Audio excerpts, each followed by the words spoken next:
అవునండి, చాలా భయంగా ఉందండి. బస్సు ఎక్కాలంటే ఇప్పుడు రావట్లేదండి, టైంకి రాలేదు. ఆటో వెళ్ళాలంటే ఆటో ఎక్కువ ఇబ్బందిగా ఉంది.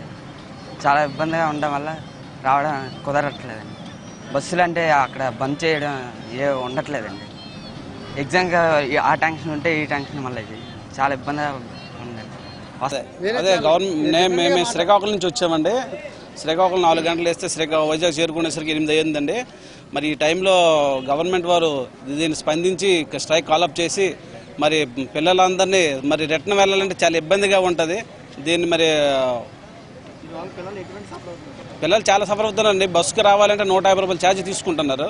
మరి ఆటో కూడా ఇక్కడ నుంచి కాంప్లెక్స్ దిగితే ఇక్కడికి 50 రూపాయలు తీసుకుంటున్నారు. మరి ఒక పిల్లడికి 200 రూపాయలు అంటే మేము ఇద్దరు వచ్చాము, 400 రూపాయలు ఖర్చు అవుతుంది. మరి రిటర్న్ వెళ్ళాలంటే మరి 400 రూపాయలు ఖర్చు అవుతుంది. అంటే ఒక ఎంసెట్ ఎగ్జామ్ రాయడానికి 1000 రూపాయలు ఖర్చు అవుతుంది. దీని సామాన్యులు ఏ రకంగా భరిస్తారనేది గవర్నమెంట్ వారు మాత్రం ఆలోచించవలసిన కోరుతున్నాను.